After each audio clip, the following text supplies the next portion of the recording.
Thank you very much, Richard, and good morning, ladies and gentlemen. It's a great pleasure to be with you this morning. I was saying as I arrived that there's not many First Ministerial commitments that involve me having a 12-minute drive from my house to the venue, so it's really nice of you to arrange this just along the road from where I live, but unfortunately events will take me to Edinburgh shortly thereafter, but it's a pleasure to be with you today. And I think I need to start with a bit of an apology to you. When I was having what I'm now generously referring to as my sabbatical year out of office in 23-24, which was part of what I expected at that time to be a gentle period of life that lay ahead for me after 16 years in senior office, I took up an opportunity that I'd never been able to take up before, which was to become one of the Scottish Parliament's species champions. And you members of Parliament take on that responsibility to basically identify an endangered species in Scotland and to do what they can to try to promote the interests and the well-being of that species and to take practical steps to support that. And I was never able to take it up because I'd always been a minister in the Scottish Government, so you can't do that when you're a minister, you can only do it when you're a backbencher. And in my period of sabbatical life, I took up the Atlantic salmon as my species champion. Of course, the minute I became First Minister, I had to sever that connection. So I'm here with something of an apology to start with the proceedings today. But I took up that role as species champion on Atlantic salmon because it matters to me that we take the necessary action together to do all that we can to support and to nurture the development of the salmon population for all of the reasons with which you will be familiar. I've had the privilege of representing this community around us for the last 28 years. And every journey I take around my constituency in all areas that I serve invariably involves discussing and debating in my mind at which point am I going to cross the River Tay to do whatever piece of work I've got to do within my constituency. So the river is absolutely fundamental to my knowledge and understanding of this community, and it's fundamental to the character and the identity of this community because so much has emerged around the river and so much around the significance of the salmon population within the river. So I think the importance of getting the steps correct that we need to take to improve the prospects for wild salmon are central to the discussions that you will have today, and I very much welcome the engagement that is taken forward as part of the work of Fisheries Management Scotland to do all of that. Because that fits into my view of how government can most effectively operate. And I think government can most effectively operate when it encourages and nurtures a climate of collaboration. There will always be different and distinctive interests around particular issues in our society.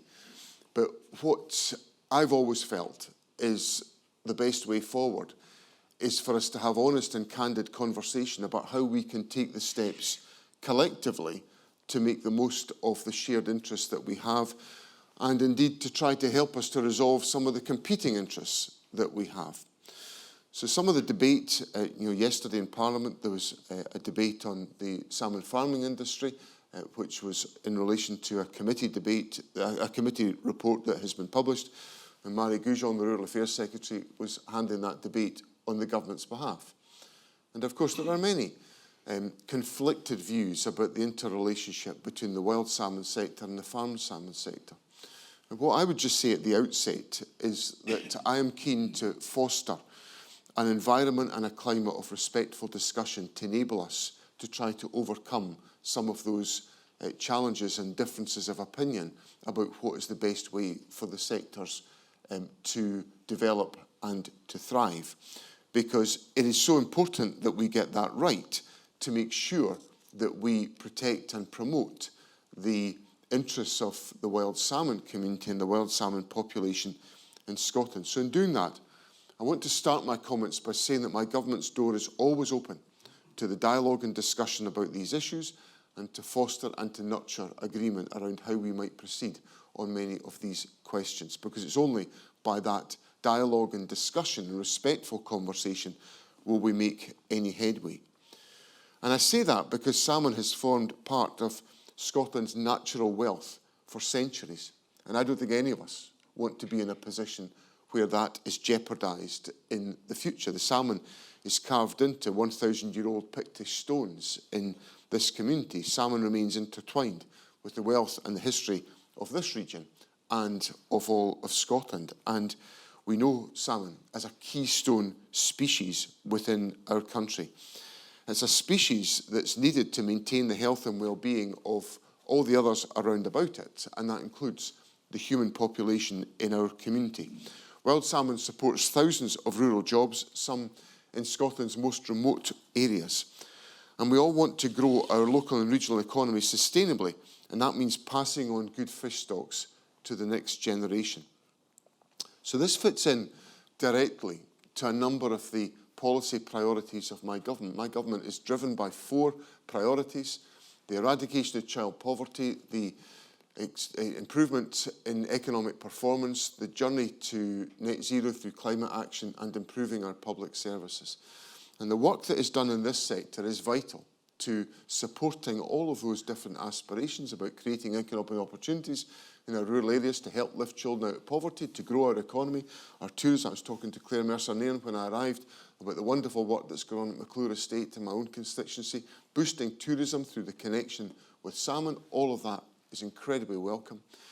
The work to take action on biodiversity and climate action, which I'll talk about in more detail just now, and the actions that are necessary through generating wealth to improve our public services. So the work that is undertaken in this sector fits directly into the policy agenda of the government. And I want to make sure that we create a prosperous and a dynamic Scotland that enables us all to be able to thrive as a consequence. But there are particular challenges for the wild salmon population which arise out of the actions we need to take to tackle the climate emergency and to take the effective action to safeguard Scotland's biodiversity. And in that respect, we all know that salmon is the canary in the coal mine of that particular challenge. I don't need to speak today about the detail of the destruction that's been caused by obstacles, by barriers, by extreme weather, by storms, by flooding, because you're all living through some of the consequences and the implications of all of that. But increasing temperatures have impacted marine ecosystems, reducing the prospects of salmon returning from the sea to spawn in recent decades. So the wild salmon's decline is an indicator of the growing range of adverse outcomes for nature and therefore for ourselves as a consequence of climate change. I was answering a question yesterday in Parliament about a wildfire warning in March in Scotland. Just think about that. A wildfire warning in March in Scotland.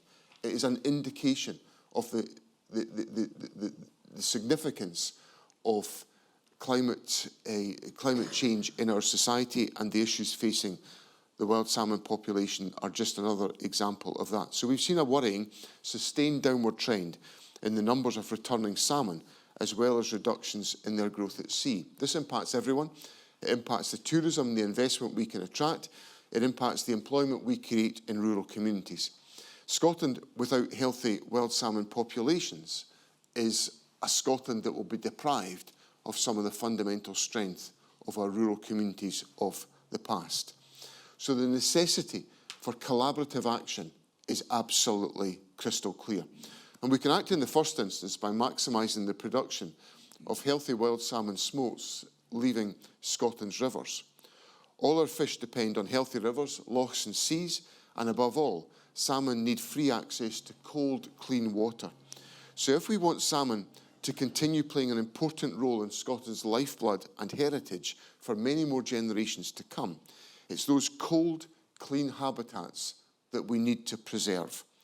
That's why today I'd like to share some of the action that the government is taking to help salmon thrive, and also to extend an invitation to you in this community to work with us to ensure that we are able to achieve more than what we hope to achieve by our interventions.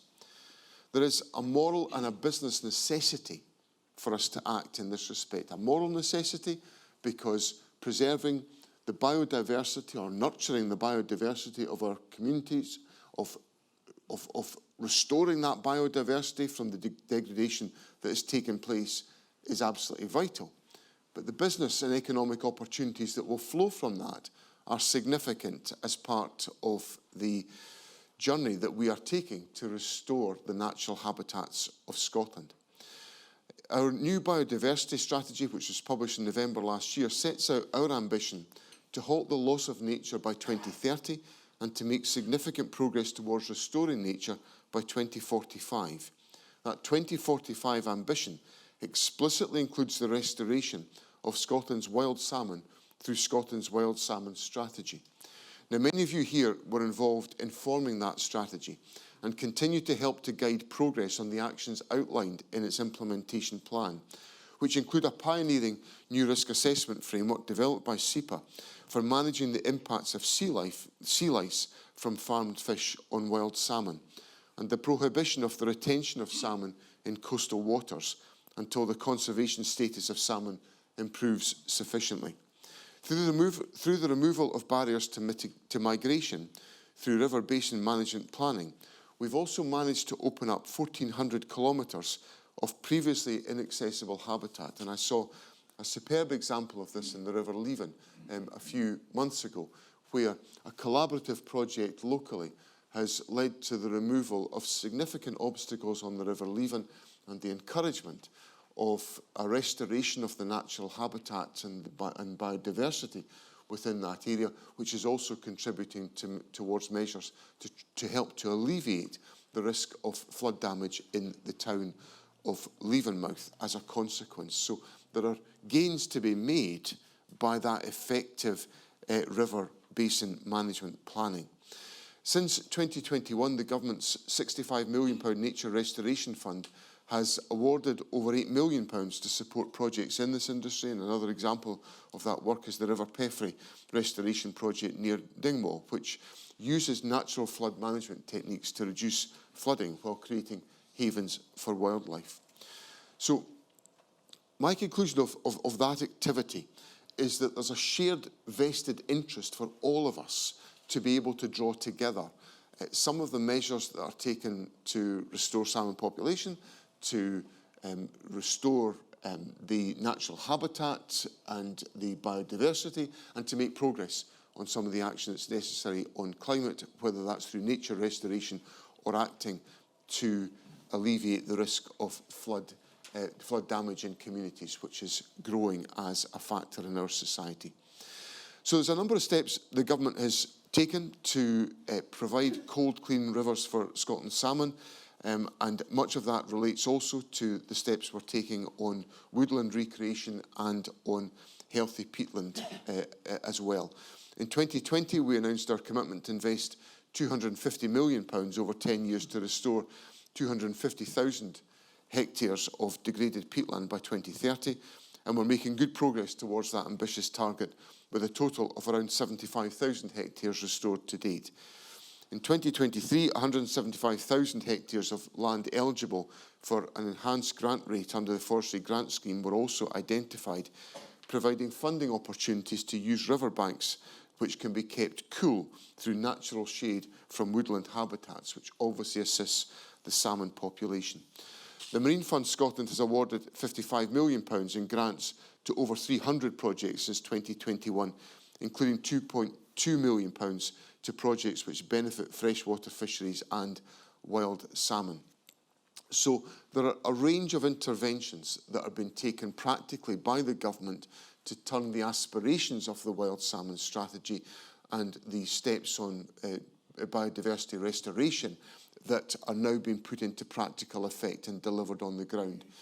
And I suppose what my encouragement today would be for the formulation of projects which fit into that way of thinking about how we can collaboratively meet the needs of restoring the qualities of rivers, to encourage the restoration of the salmon population, but then also take action which helps us to achieve our wider ambitions on climate, because I view these challenges as being absolutely essential for us to confront.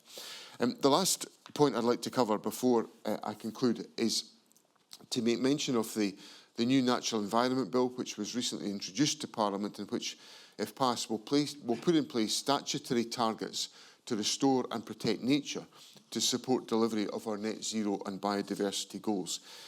These obligations will structure how the government intends to work with you and with a range of other stakeholders to achieve our objectives. But my very last point is that none of what we want to achieve here can be achieved in a compartment. It has to be achieved by collaboration, by shared agendas, by cooperative approaches, where we work together to achieve those policy objectives which will be interlinked around effective climate action and restoration of our natural environment. And in that respect, I think there is a critical role for the organisations and interests that are represented here to play a part in all of that, to ensure that we can be successful in our objectives. I think there are signs of optimism that, yes, there are challenges about the wild salmon population. There are signs of optimism that that can be turned around. And some of that optimism comes from the good work that organisations that you represent have taken forward. And I want to thank you for the contributions you've made in that respect, because if we're able to create that cooperative and collaborative framework, then I'm more confident that we can make the headway that we all want to see made, that we can restore wild salmon population in our rivers, that we can enhance the natural environment, that we can take the action that's necessary to be effective in dealing with climate change, and we can also build in more effective natural protection for our communities to enable them to thrive as a consequence and to be protected from some of the risks that exist around flood damage. So I'm very grateful for the opportunity to share some of my thoughts with you, and I look forward to the questions we discussed today, and also to making sure that you have a key role in ensuring the government's the necessary action the government must take on climate and on biodiversity action is able to be taken in partnership with you all. Thank you very much.